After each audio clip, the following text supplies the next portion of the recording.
അല്ലല്ല, ജയസാധ്യത കൂടുതലുള്ള സ്ഥലത്ത് ഇങ്ങനെ വന്ന് കൂട്ടത്തോടു കൂടി താമസിക്കുകയും അവിടെ വന്ന് വോട്ടർ പട്ടികയിൽ ഇടം നേടുകയും ചെയ്യുന്നത് അത് ജനാധിപത്യത്തിന് ഒട്ടും ഭൂഷണമായ കാര്യമല്ല. അല്ല, തീർച്ചയായിട്ടും അല്ല. ഇവരെവിടെ നിന്നാണ് മഞ്ജുഷ വന്നു എന്ന് ആരോപിക്കുന്നത്? ഇവരാരോപിക്കുന്നത് തൊട്ടടുത്തുള്ള ആലത്തൂർ, എൻ്റെ പാർലമെന്റ് കോൺസ്റ്റിറ്റ്യുവൻസിയുടെ പേര് ഞാൻ മറന്നുപോയി, ആലത്തൂരിരിക്കുന്ന ചേലക്കര അല്ലേ, ചേലക്കരയിൽ നിന്നാണ് ഇങ്ങോട്ട്. ചേലക്കര നിയമസഭ, ആലത്തൂർ പാർലമെന്റ് ഇതാണ്. ആലത്തൂർ പാർലമെന്റിൽ നിന്ന് എത്ര വോട്ട് ചേർപ്പിച്ചു എന്ന് പറഞ്ഞിരിക്കുന്നത്? 60,000 വോട്ട് ചേർപ്പിച്ചു എന്നാണ് പറഞ്ഞിരിക്കുന്നത്. അപ്പോൾ സ്വാഭാവികമായിട്ട് 2019 പാർലമെന്റ് തെരഞ്ഞെടുപ്പിനേക്കാളും 60,000 വോട്ട് കുറയണ്ടേ? 2019 പാർലമെന്റ് തെരഞ്ഞെടുപ്പിൽ BJP ഉള്ളത് 89,000 വോട്ടെന്തോ മറ്റോ ആണ് ആലത്തൂരിലുള്ളത്. അത് 29,000 കുറയണ്ടേ? ലോജിക്കല്ലേ ഞാൻ ചോദിക്കുന്നത്? ലോജിക്കല്ലേ? 1,89,000 വർദ്ധിക്കുകയാണ് ചെയ്തിരിക്കുന്നത്. ആലത്തൂരിലെ വോട്ട് മുഴുവൻ കൊണ്ടുവന്ന് തൃശ്ശൂരിൽ ചേർത്തു എന്നുണ്ടെങ്കിൽ സ്വാഭാവികമായിട്ട് ആലത്തൂരിലെ വോട്ട് പോട്ടെ, ഒരു 5,000 വോട്ടെങ്കിലും കുറയണ്ടേ? ഞാൻ പറയുന്നത് 5,000 കുറയണ്ടേ? ഇത് 1,00,000 വർദ്ധിക്കുകയാണ് ചെയ്യുന്നത്. 89,000 നിന്ന് 1,89,000 വർദ്ധിക്കുകയാണ് ചെയ്യുന്നത്. ഇത് എന്ത് തരം പ്രോസസ്സാണെന്നുള്ള കാര്യം എനിക്ക് മനസ്സിലാകുന്നില്ല. മാത്രമല്ല, തൃശ്ശൂരിൽ ഏറ്റവും കൂടുതൽ വോട്ട് ചേർപ്പിച്ചിരിക്കുന്നത് എവിടെയാണ്? ഗുരുവായൂർ അസംബ്ലി സെഗ്മെന്റിനകത്താണ് ചേർപ്പിച്ചിരിക്കുന്നത്, ഏറ്റവും അധികം വോട്ട് ചേർപ്പിച്ചിരിക്കുന്നത്. ആ ഗുരുവായൂരിൽ BJP 2ാം സ്ഥാനത്തോ 3ാം സ്ഥാനത്തോ ആണ്. കാരണം ഇവരാണ് അവിടെ മുമ്പിൽ നിൽക്കുന്നത്. ഇനി അതും പോട്ടെ, നമ്മുടെ ഇടതുപക്ഷത്തിന്റെ സ്ഥാനാർത്ഥിയായിട്ടുള്ള ശ്രീ സുനിൽകുമാർ, അദ്ദേഹം സ്വന്തം ബൂത്തിൽ പിറകിലാണെന്ന്. അവിടെയും സുരേഷ് ഗോപി ഞങ്ങൾ കൊണ്ടുപോയി എവിടെന്നെങ്കിലും കൊണ്ടുവന്ന് വോട്ട് ചേർപ്പിച്ചെന്ന് അദ്ദേഹത്തിന് ആരോപണമുണ്ടോ? എങ്കിൽ അദ്ദേഹത്തിന്റെ സ്വന്തം ബൂത്തിലെങ്കിലും, വലിയ ഫ്ളാറ്റുകളൊന്നും ഉള്ള മേഖലയൊന്നും അല്ലല്ലോ, അവിടെയെങ്കിലും അദ്ദേഹത്തിന് സ്വന്തമായിട്ട് ഇറങ്ങിയിട്ടൊന്ന് ബൂത്ത് വെരിഫിക്കേഷൻ എങ്കിലും സ്വന്തം പ്രവർത്തകരെ കൊണ്ട് ചെയ്യിപ്പിക്കാൻ പറ്റുന്നില്ല എന്നുണ്ടെങ്കിൽ പിന്നെ എന്തിനാണ് ഇവർ ഈ വന്ന് നിന്നിട്ട് ഈ പറയുന്ന കരച്ചിൽ കരയുന്നതെന്ന് എനിക്ക് മനസ്സിലാകുന്നില്ല. ഇനി ഈ വോട്ട് ചേർപ്പിക്കുന്നത് ആരാ? നമ്മളിപ്പോൾ വോട്ട് ചേർക്കുവാൻ വേണ്ടിയിട്ട് അപേക്ഷ കൊടുക്കുന്നു. ഈ അപേക്ഷ കൊടുക്കുന്ന സമയത്ത് ഇത് നമ്മുടെ വീടുകളിൽ വന്ന് വെരിഫൈ ചെയ്യുന്ന ഒരാളുണ്ട്. അദ്ദേഹത്തിന് ബൂത്ത് ലെവൽ ഓഫീസർ എന്നാണ് വിളിക്കുന്നത്, BLO എന്നാണ് വിളിക്കുന്നത്. ഈ BLO ആരാണ്?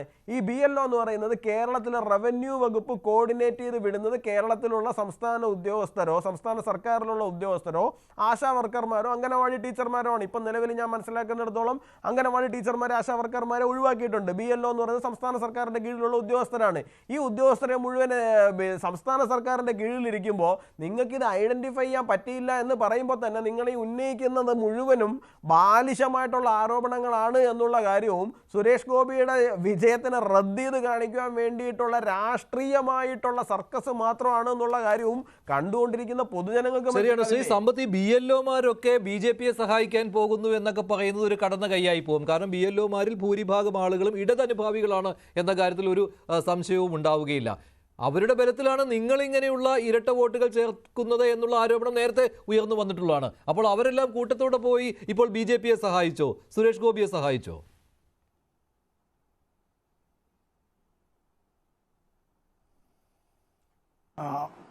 മഞ്ജുഷ, നേരത്തെ ഞാൻ ഈ ചർച്ചയിൽ പറഞ്ഞ ഒരു കാര്യം, ഞാൻ നമ്മുടെ 2 ചങ്ങാതിമാരോടും എല്ലാ സ്നേഹവും ബഹുമാനവും നിലനിർത്തിക്കൊണ്ട് തന്നെ ഞാനത് ആവർത്തിക്കുകയാണ്. ഞങ്ങൾ ഇടതുപക്ഷ ജനാധിപത്യ മുന്നണി വിജയിച്ചാൽ അതെല്ലാം കള്ളവോട്ട് കൊണ്ടാണ് എന്നും, അവർ വിജയിച്ചാൽ അതെല്ലാം സത്യമായ വോട്ട് കൊണ്ടാണ് എന്നും, എൻ്റെ പിള്ള നല്ല പിള്ള, ബാക്കിയുള്ളവരുടെ പിള്ള എല്ലാം അഴുക്കപ്പിള്ള എന്നുള്ള നിലപാട് ദയവായി എടുക്കരുത്. ഇവിടെ നേരത്തെ ആറ്റിങ്ങൽ ലോക്സഭാ മണ്ഡലത്തിനെ കുറിച്ച് പറയുകയുണ്ടായി. എനിക്ക് മുമ്പ് അവിടെ ഇടതുപക്ഷ ജനാധിപത്യ മുന്നണിയുടെ നിരവധി നേതാക്കൾ വിജയിക്കുകയുണ്ടായി. അവരാരും ഒന്നും ഇപ്പോൾ ജീവിച്ചിരിപ്പില്ല, എല്ലാവരും അവർ മൺമറഞ്ഞു പോയി, എൻ്റെ പിതാവ് അടക്കം. ഇപ്പോൾ കോൺഗ്രസിന്റെ നേതാവായി അത്തരത്തിൽ ഇപ്പോൾ ജീവിച്ചിരിപ്പുള്ള ഒരാൾ ശ്രീ വയലാർ രവിയാണ്. രവിചേട്ടൻ മാത്രമാണ്. അദ്ദേഹത്തിന് ഇത്തരം ഒരു ചർച്ചയ്ക്കൊന്നും പങ്കെടുക്കാനായിട്ട് കഴിയുന്നൊരു ആരോഗ്യസ്ഥിതിയിലല്ല. അവിടെ ചേർക്കപ്പെട്ട വോട്ട് മുഴുവനും ഞങ്ങളുടെ തലയിലേക്ക് കൊണ്ടുവയ്ക്കുകയാണ്. അതിൽ ആ വോട്ട് ചേർക്കപ്പെട്ടത് അങ്ങനെ 2 വോട്ടുണ്ട് എന്നുള്ള അത്തരം കാര്യത്തിനകത്ത് ആരെങ്കിലും അവർ സുഹമോട്ടോ ചെയ്തോ, അതല്ല LDF ആണോ ചേർത്തത്, അല്ല UDF ആണോ ചേർത്തത്, അല്ല BJP NDA ആണോ ചേർത്തത്, അങ്ങനെ ഒരു കാര്യത്തിൻ്റെ ഒന്നുമില്ല. അപ്പോഴേ അങ്ങ് പ്രഖ്യാപിക്കുകയാണ് നിങ്ങളാണ് ചേർത്തത് എന്നുള്ള നിലയിലേക്ക്. അപ്പോൾ ഇത് പറഞ്ഞല്ലോ, അവിടെ BJPയുടെ വോട്ട് 2 ലക്ഷത്തോളമായി വർദ്ധിച്ചു എന്ന് പറയുമ്പോൾ ഈ പറയുന്ന കണക്കിനകത്തുള്ള വോട്ടർമാർ അത്തരത്തിൽ ചേർക്കുന്നതിന് വേണ്ടി BJP വ്യാപകമായി ശ്രമിച്ചില്ല എന്ന് പറയാൻ കഴിയുമോ? ഇവിടെ ഇപ്പോൾ തൃശ്ശൂരിൽ ഒരു കാര്യമെടുത്തു. അദ്ദേഹത്തിന്റെ വിജയത്തെ ഞാൻ ചോദ്യം ചെയ്തുകൊണ്ട് എന്തെങ്കിലും ഒരു കാര്യത്തിൻ്റെതല്ല ഈ പറയുന്നത്. ഇത് ആസൂത്രിതമാണ് എന്ന് പറയുന്നതിന്റെ കാരണം ഇപ്പം ഞാനിപ്പോൾ ഇത് പറയുമ്പോൾ ഏതെങ്കിലും നേതാവിനെ പറ്റിയൊന്നും പറഞ്ഞിട്ട് മാത്രമല്ല, ബീഹാറിലെ ഉപമുഖ്യമന്ത്രിക്ക് ഇത്തരത്തിൽ 2 സ്ഥലത്ത് വോട്ടും 2 ഐഡന്റിറ്റി കാർഡും ഇപ്പോഴും കയ്യിലിരിക്കുന്നു എന്ന്, 2 ഐഡന്റിറ്റി കാർഡും കയ്യിലിരിക്കുന്നു എന്ന് രാഷ്ട്രീയ ജനതാദളിന്റെ നേതാവ് ശ്രീ തേജസ്വി യാദവ് അങ്ങനെ ഒരു ആരോപണം ഉന്നയിച്ചതിനെ തുടർന്ന് തെരഞ്ഞെടുപ്പ് കമ്മീഷൻ ആ സംസ്ഥാനത്തെ ഉപമുഖ്യമന്ത്രിക്ക് നോട്ടീസ് അയച്ചിരിക്കുകയാണ്. അപ്പോൾ തെരഞ്ഞെടുപ്പ് കമ്മീഷൻ ഇക്കാര്യത്തിലെല്ലാം ഇടപെടാൻ കഴിയും. നമ്മളിപ്പോൾ എന്താണ്, ഇപ്പോൾ ഇന്നലെ ചില ആളുകൾ പറഞ്ഞു ഈ ഉദ്യോഗസ്ഥർ BLA എന്നത് ബൂത്ത് ലെവൽ ഏജന്റാണ്, പാർട്ടിക്കാരുടെ ബൂത്ത് ലെവൽ ഏജന്റ് ആയിട്ടുള്ള ആള് ചെന്നാൽ നമ്മുടെ നാട്ടിലെ സമ്പന്നരുടെ വീട്ടിൽ അവരെ അതെ രാഷ്ട്രീയ കക്ഷികളാണല്ലോ. തെരഞ്ഞെടുപ്പ് കമ്മീഷൻ അവർക്ക് BLOയുടെ കാര്യമാണ്. BLO എന്ന് പറയുന്നത് റവന്യൂ വകുപ്പിന് നിയന്ത്രണമുള്ള ആളുകൾ കൂടിയാണല്ലോ. BLO ഇക്കാര്യത്തിൽ ഞാനിപ്പോൾ നേരത്തെ ഒരു കാര്യം പറഞ്ഞു, ഒരു ബൂത്ത് നമ്പർ 30 ഇങ്ങനെയുള്ള ഒരു കാര്യമുണ്ട് എന്ന് BLAമാരെ അറിയിച്ചത് അവിടുത്തെ വരണാധികാരി അക്കാര്യത്തിൽ എടുത്തില്ല, മുഖവിലേക്ക് എടുത്തില്ല. ഒറ്റ ബൂത്തിലെ മാത്രം 53 പേരുടെ കാര്യമാണ് പറഞ്ഞത്. ഒരു പാർലമെന്റ് തെരഞ്ഞെടുപ്പിൽ എത്ര ബൂത്ത് ഉണ്ടാവും? അപ്പോൾ ഏതാണ്ട് 1200-1300 ബൂത്ത് ഉണ്ടാവും അല്ലേ? പല ബൂത്തുകളിലും ഏറെയും കുറഞ്ഞ ഇത്തരം കാര്യങ്ങൾ ഉണ്ടാവും. അപ്പോൾ ഇത് ആര് ചെയ്താലും ചെയ്തില്ലെങ്കിലും ഇക്കാര്യത്തെ സംബന്ധിച്ച് തെരഞ്ഞെടുപ്പ് കമ്മീഷൻ ചീഫ് സെക്രട്ടറിയും DGP മുതൽ ഒരു പോലീസ് സ്റ്റേഷനിലെ പാറാവുകാരനും വില്ലേജ് ഓഫീസറും പിയൂണും അടക്കം തെരഞ്ഞെടുപ്പ് കമ്മീഷന്റെ കീഴിലാണ് ആണല്ലോ. തെരഞ്ഞെടുപ്പ് കമ്മീഷൻ ഇപ്പോൾ ഇന്ത്യയിലെ തെരഞ്ഞെടുപ്പ് കമ്മീഷൻ പശ്ചിമ ബംഗാളിലെ ചീഫ് സെക്രട്ടറിയെ വിളിച്ചു വരുത്തിയിട്ടുണ്ട്. തെരഞ്ഞെടുപ്പ് പ്രഖ്യാപിക്കപ്പെട്ടു കഴിഞ്ഞാൽ തെരഞ്ഞെടുപ്പ് കമ്മീഷൻ അതിന്റെ ഭരണഘടനാപരമായ ഉത്തരവാദിത്വം നിർവഹിക്കുകയാണ് വേണ്ടത്. ഇവിടെ കേരളത്തിൽ ഉൾപ്പെടെയുള്ള പലയിടങ്ങളിലും BJP എന്ത് ചെയ്യുമെന്നുള്ളത് ഞാൻ വേറെ കൂടുതൽ നേരെ ഒന്നും എടുക്കുന്നില്ല.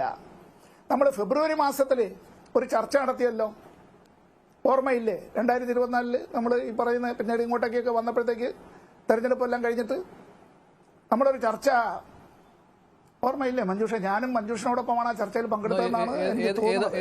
2-3 TV ചർച്ചകളിൽ ഒന്ന് അതായത് പല ചർച്ചകളിലും ഉണ്ടായത്. ഏത് ചർച്ചയാണ് എടുത്തു പറയുന്നത് താങ്കൾ? ഏതാണ്?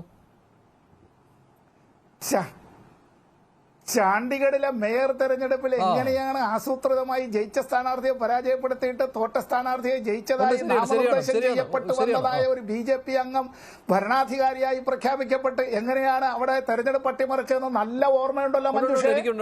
ഓർമ്മയില്ലേ? 8 വോട്ടുകളാണ് ആ വിധത്തിൽ വെട്ടി നീക്കിയത്. എങ്ങനെ ചെയ്തത്? എന്നിട്ട് സുപ്രീം കോടതി കയ്യോടുകൂടി പിടികൂടിയപ്പോൾ എന്താ പറഞ്ഞത് BJP? നമുക്ക് ഒന്നുകൂടി തെരഞ്ഞെടുപ്പ് നടത്താമെന്ന്. ആ CCTV ദൃശ്യങ്ങൾ ഇല്ലായിരുന്നുവെങ്കിൽ സുപ്രീം കോടതിയെ പോലും വഴിതെറ്റിക്കാൻ BJPക്ക് കഴിയുമായിരുന്നു. എങ്ങനെയാണ്? അതാണിപ്പോൾ ശ്രീ സേനാപതി വേണു പറഞ്ഞത്.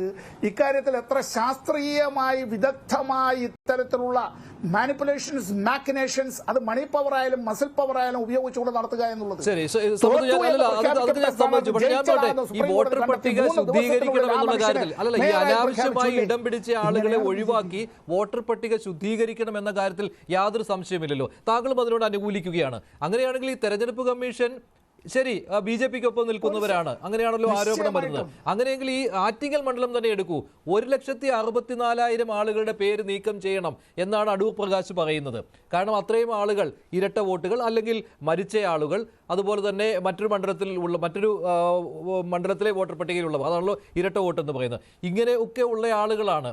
അതിന് അദ്ദേഹം പറയുന്നത് ഈ ഫോം 7 ഞാൻ ഫില്ല് ചെയ്ത് കൊടുക്കണം, ഇത്രയും ആളുകളുടെ പേര് മാറ്റുന്നതിന് വേണ്ടി ഞാൻ ഫില്ല് ചെയ്ത് കൊടുക്കണം എന്നുള്ളതാണ്.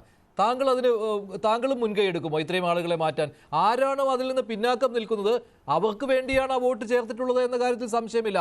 അടൂർ പ്രകാശ് അതിന് മുന്നിൽ നിൽക്കുകയാണ് ഈ വോട്ടുകൾ മാറ്റണം എന്ന് പറഞ്ഞുകൊണ്ട്. അപ്പോൾ സ്വാഭാവികമായിട്ടും അതിനോട് സഹകരിക്കാത്തവരല്ലേ അതിന് ഉത്തരവാദികൾ? ആ വോട്ടുകൾ ചേർത്ത ആളുകൾ അവിടെ കിടന്നോട്ടെ എന്ന് വിചാരിക്കുന്നവരിൽ അതും BJPക്കാരാണോ? അതാണ് ഞാൻ ചോദിക്കുന്നത്. അത് ഞാൻ ആവർത്തിച്ച് ചോദിക്കുന്നത് അതുകൊണ്ടാണ്.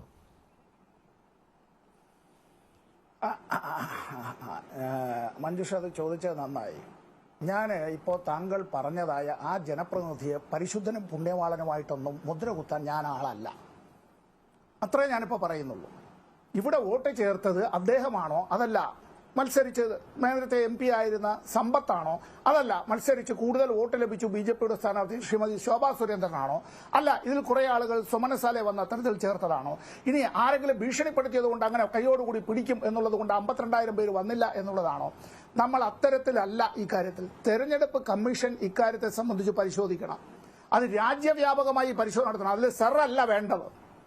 ബീഹാറിലെ സർ അല്ല അത്തരം ഒരു കാര്യത്തെ സംബന്ധിച്ച് വേണ്ടത്. അല്ല, അപ്പോൾ എലിമിനേറ്റ് ചെയ്യുന്ന സമയത്ത് നിങ്ങൾക്ക് പ്രശ്നം, ബീഹാറിൽ എലിമിനേറ്റ് ചെയ്യുന്ന സമയത്ത് അതല്ല, അനർഹരെ കണ്ടെത്തി എലിമിനേറ്റ് ചെയ്താലും പ്രശ്നം, അവരവിടെ കിടന്നാലും പ്രശ്നം. ഇപ്പൊ അങ്ങനെയാണെങ്കിൽ തെരഞ്ഞെടുപ്പ് കമ്മീഷൻ ഇക്കാര്യത്തിൽ ഒന്നും ചെയ്യാൻ സാധിക്കുകയില്ല. ആ പട്ടിക അങ്ങനെ തന്നെ ഇങ്ങനെ തന്നെ നേരിടാൻ പോകണമെന്ന് പറയേണ്ടി വരും. അല്ലല്ല ഇപ്പൊ മഞ്ജുഷ, ഒറ്റ കാര്യം നമ്മൾ ഇതിനകത്ത് പങ്കെടുക്കുന്ന ആളുകളിൽ എനിക്ക് പറയാൻ പറ്റുന്ന ഒരു കാര്യം, ഞാനാണല്ലോ നിങ്ങളിൽ കുറച്ച് പ്രായം കൂടുതലുള്ള ഒരാൾ. ശ്രീ സേനാപതി വേണു എൻ്റെ പ്രായത്തിലെത്തുമായിരിക്കും, ചിലപ്പോൾ എന്നെക്കാൾ പ്രായം കൂടുതലായിരിക്കും. എൻ്റെ അച്ഛൻ്റെ ജനന സർട്ടിഫിക്കറ്റ് ഹാജരാക്കണമെന്ന് പറഞ്ഞാൽ എനിക്ക് വോട്ടുണ്ടാവില്ല. എൻ്റെ അമ്മയുടെയും അച്ഛൻ്റെയും വിവാഹ സർട്ടിഫിക്കറ്റ് ഹാജരാക്കണമെന്ന് പറഞ്ഞാൽ എനിക്ക് വോട്ടുണ്ടാവില്ല. വീണ്ടും തെറ്റിദ്ധരിപ്പിക്കരുത്. 2003 ശേഷമുള്ള ആൾക്കാരുടെ മാത്രമാണ് ബർത്ത് സർട്ടിഫിക്കറ്റ് കാണിക്കാൻ പറഞ്ഞിരിക്കുന്നത്. സാർ വീണ്ടും തെറ്റിദ്ധരിപ്പിക്കരുത്. സാർ അങ്ങ് വളരെ സീനിയർ ആയിട്ടുള്ള ആളാണ്, അങ്ങ് വീണ്ടും തെറ്റിദ്ധരിപ്പിക്കരുത്. 2003 ശേഷമുള്ള ആൾക്കാരുടെ മാത്രമാണ് ബർത്ത് സർട്ടിഫിക്കറ്റ് കാണിക്കാൻ വേണ്ടി പറഞ്ഞിരിക്കുന്നത്, SSL സർട്ടിഫിക്കറ്റ് കാണിക്കാൻ വേണ്ടി പറഞ്ഞിരിക്കുന്നത്. അതിനു മുമ്പ് വോട്ടർ പട്ടികയിൽ ഉണ്ടായിരുന്ന ഒരാളുടെയും ബർത്ത് സർട്ടിഫിക്കറ്റ് കാണിക്കാൻ വേണ്ടി പറഞ്ഞിട്ടില്ല.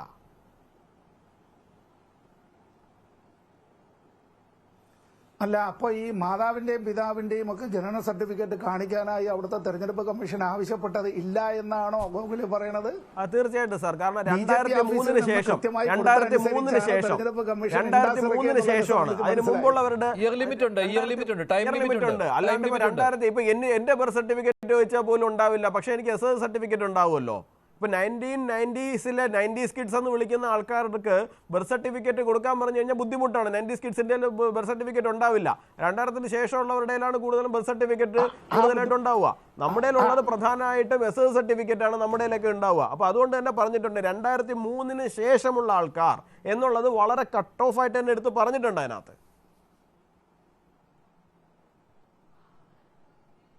ഞാൻ ശ്രീ യുവരാജ് ഗോകുൽ പറഞ്ഞ കാര്യത്തോട് ഞാൻ സ്നേഹപൂർവ്വം വിയോജിപ്പ് രേഖപ്പെടുത്തുന്നത്, അദ്ദേഹം പറയുന്നത് കേരളത്തിലെ കാര്യമാണ്. എല്ലാ കുട്ടികളും സ്കൂളിലേക്ക് പോകുന്നത് കൊണ്ട് അത്തരത്തിൽ ആ സ്കൂളിൽ ചേരുന്ന കുട്ടികളുടേതായിട്ടുള്ള അവരുടെ ഒരു സ്കൂൾ രേഖ ഉണ്ടാവും. എല്ലാവരും 10ാം ക്ലാസ്സിലേക്ക് എത്തിയില്ലെങ്കിലും ഈ പറയുന്ന സ്കൂൾ രേഖ ഉണ്ട്. നമ്മൾ പറയുന്ന ബീഹാറിനെ കുറിച്ചാണ്. ഞാൻ ബീഹാറിന്റെ കാര്യം തന്നെയാണ് സാർ പറയുന്നത്. പെൺകുട്ടികളെത്താത്ത ഒരു നാടിനെ കുറിച്ചാണ് അല്ലേ സാർ? സ്വന്തമായി ഒരു ഉദാഹരണം മാത്രമാണ് പറഞ്ഞത്. SSL സർട്ടിഫിക്കറ്റ് എന്നുള്ളത് പലതരത്തിലുള്ള സർട്ടിഫിക്കറ്റ്, എനിക്ക് തോന്നുന്നു 11 ഡോക്യുമെന്റുകൾ എന്തോ പ്രൊവൈഡ് ചെയ്തിട്ടുണ്ട്. ഈ 11 അല്ല, അതാണ് ഞാൻ പറഞ്ഞത് സാർ. SSL സർട്ടിഫിക്കറ്റ് ഓർ എന്ന് പറഞ്ഞിട്ട് 11 രേഖകൾ ആവശ്യപ്പെട്ടിട്ടുണ്ട്. ഇതിൽ ഏതെങ്കിലും ഒന്ന് പ്രൊവൈഡ് ചെയ്താൽ മതി എന്നാണ് പറഞ്ഞിരിക്കുന്നത്. 2003 ശേഷമുള്ളവർ SSL സർട്ടിഫിക്കറ്റോ അല്ലാന്നുണ്ടെങ്കിൽ അവർക്ക് ക്ഷേമ പെൻഷൻ കിട്ടുന്നതുമായി ബന്ധപ്പെട്ടിട്ടുള്ള രേഖകളോ അല്ലാന്നുണ്ടെങ്കിൽ ഗവൺമെന്റുമായി ബന്ധപ്പെട്ടിരിക്കുന്ന മറ്റ് കാര്യങ്ങളോ, അങ്ങനെ 11 രേഖകൾ കൊടുത്തിട്ടുണ്ട്. അതുകൊണ്ടാണ് സുപ്രീം കോടതി ചോദിക്കുന്ന സാഹചര്യം ഉണ്ടായത്. ഇത് ഒന്നുമില്ല എന്നുണ്ടെങ്കിൽ ഇവരിവിടെ ജീവിക്കുന്നവരാണെന്നുള്ളതിന് എന്താണ് തെളിവ് എന്ന് സുപ്രീം കോടതി പോലും ഈ കേസുമായിട്ട് പോയ എതിർപക്ഷത്തോട് ചോദിക്കുന്ന സാഹചര്യം ഉണ്ടായത്. അതുകൊണ്ടാണ് ഈ 10-11 എനിക്കിപ്പോൾ പെട്ടെന്ന് എല്ലാം കൂടി ലിസ്റ്റ് ചെയ്ത് പറയാൻ സാധിക്കുന്നില്ല എന്നുള്ളത് മാത്രമേ ഉള്ളൂ. ഈ 10-11 കാര്യങ്ങളിൽ ഒന്നുപോലും ഇല്ല എന്നുണ്ടെങ്കിൽ പിന്നെ നിങ്ങൾ എങ്ങനെയാണ് ഇവിടെ ജീവിക്കുന്നവരാണ് എന്ന് പറയുന്നതെന്നാണ് സുപ്രീം കോടതി തന്നെ ചോദിച്ചിരിക്കുന്നത്. ഈ 2003 ശേഷമുള്ളവരിലെ പോട്ടെ, 1960 ജനിച്ചവർ, 70 ജനിച്ചവർ, 80 ജനിച്ചവർക്ക് ഇവർക്ക് ഇതൊന്നും ഇല്ല എന്ന് പറഞ്ഞു കഴിഞ്ഞാൽ നമുക്ക് പിന്നെയും മനസ്സിലാവുന്നേ. ഈ 2003 ശേഷമുള്ളവർക്ക് ഇതൊന്നും ഇല്ല എന്നുണ്ടെങ്കിൽ പിന്നെ ഇവരാരാ, എന്താ, ഇവരെവിടുന്ന് വന്നതാ, ഇവരെവിടെ ജീവിക്കുന്നവരാ, എവിടുത്തുകാരാ ഇവരൊക്കെ ഇവിടെ ഉണ്ടാവണോ? നിങ്ങൾക്ക് എന്തിനാ ഇത്ര നിർബന്ധം?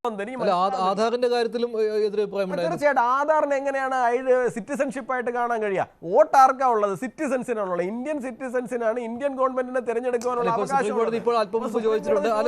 ആധാറിനെ ഒരിക്കലും അങ്ങനെ കാണാൻ വേണ്ടി സാധിക്കില്ല. അല്ല, അതിൽ വിമർശനവുമുണ്ട്. ആധാർ അംഗീകരിച്ചുകൂടെ എന്ന് ചോദിക്കുന്നുണ്ട് സുപ്രീം കോടതി. അല്ല, ആധാർ നമുക്ക് വോട്ടർ പട്ടികയുമായിട്ട് ബന്ധിപ്പിക്കുവാൻ വേണ്ടിയിട്ട് പിന്നീട് ഉപയോഗിക്കാം. ഞാൻ പറയുന്നത് ഈ പറയുന്ന വോട്ടർ പട്ടിക എന്ന് പറയുന്ന ഈ കാര്യത്തിന് വ്യക്തമായിട്ട് ക്ലിയർ ചെയ്യണം. ഞാൻ ഒരു കാര്യം മഞ്ജുഷ വളരെ വ്യക്തമായിട്ട് പറയാം. ഇപ്പൊ ഈ രാഹുൽ ഗാന്ധി തുറന്നു വിട്ടിരിക്കുന്ന ഈ പണ്ടോര ബോക്സിന്റെ ഏറ്റവും ആത്യന്തികമായ ഗുണഭോക്താക്കളാകാൻ പോകുന്നത് ഞങ്ങളാണ്. ഞങ്ങൾക്ക് അതിനകത്ത് 100% സന്തോഷം മാത്രമേ ഉള്ളൂ. കാരണം രാഹുൽ ഗാന്ധി എന്ന് പറയുന്നത് ഞങ്ങളുടെ ഏറ്റവും വലിയ ട്രംപ് കാർഡെന്ന് ഞങ്ങൾ വിശ്വസിക്കാൻ കാരണം അതാണ്. കാരണം ഞങ്ങൾക്കിപ്പോൾ ഞാനൊരു ഉദാഹരണം പറയാം. തിരുവനന്തപുരത്ത് ഇപ്പോൾ ഭീമാവള്ളി മേഖലയിൽ കയറി ചെന്ന് കഴിഞ്ഞാൽ നമുക്ക് പല വീടുകളിലൊന്നും പോകാൻ വേണ്ടിയിട്ടൊന്നും സാധിക്കില്ല. നമുക്ക് ഈ പറയുന്ന പല സ്ഥലങ്ങളിലും പോകാനോ ഞങ്ങളുടെ ബൂത്തിലോ ഏജന്റുമാർക്ക് അവിടെ എന്താണ് നടക്കുന്നതെന്ന് വെരിഫൈ ചെയ്യാൻ പോലും പറ്റാത്ത സ്ഥലങ്ങൾ കേരളത്തിലുണ്ട്, തമിഴ്നാട്ടിലുണ്ട്, യുപിയിലുണ്ട്, ബീഹാറിലുണ്ട്, എല്ലായിടത്തും ഉണ്ട്. കൃത്യമായിട്ട് ഇതിന് ആധാറുമായിട്ട് ലിങ്ക് ചെയ്ത് വരുന്ന ഒരു സാഹചര്യം ഉണ്ടായി കഴിഞ്ഞു കഴിഞ്ഞാൽ ഇത് ശുദ്ധീകരിക്കപ്പെടണം എന്ന് തന്നെയാണ് ഞങ്ങൾ ആഗ്രഹിക്കുന്നത്. 200% ഞങ്ങൾ ആഗ്രഹിക്കുന്നത്. ഞങ്ങൾക്ക് അതിനകത്ത് യാതൊരു ബുദ്ധിമുട്ടുമില്ല. നിങ്ങളിത് ശുദ്ധീകരിക്കാനുള്ള പ്രക്രിയ തുടങ്ങി വെക്കണം, നിങ്ങളായിട്ട് തന്നെ തുടങ്ങണം. ശരി, സമ്പത്ത്. ഞാനൊന്ന് പറഞ്ഞോട്ടെ. ഈ തെരഞ്ഞെടുപ്പ് കമ്മീഷൻ്റെതായ ഔദ്യോഗിക വക്താവ് എന്നുള്ളൊരു പട്ടം ശ്രീ യുവരാജ് ഗോകുലിന് കിട്ടിയാൽ അത് നന്നായിരിക്കും. ഞാനതിൽ സന്തോഷിക്കും.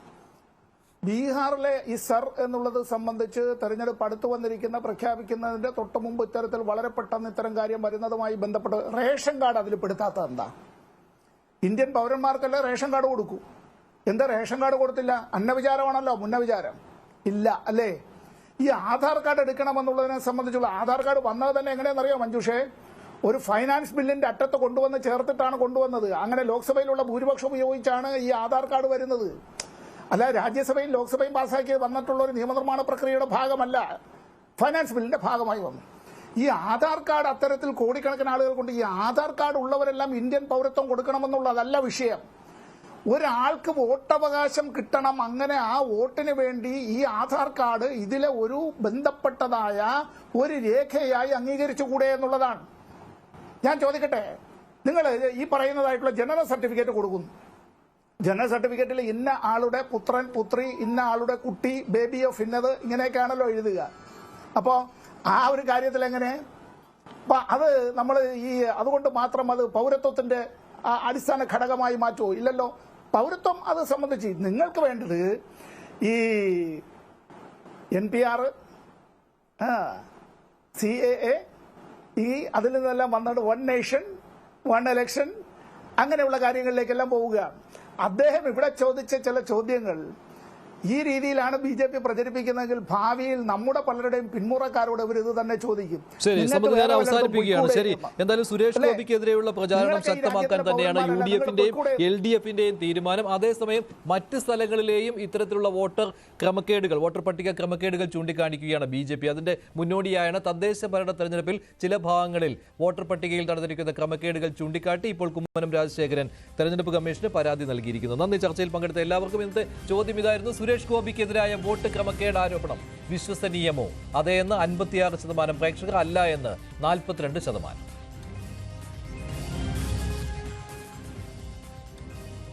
വേണ്ടി അവസാനിക്കുന്നു. നന്ദി, നമസ്കാരം.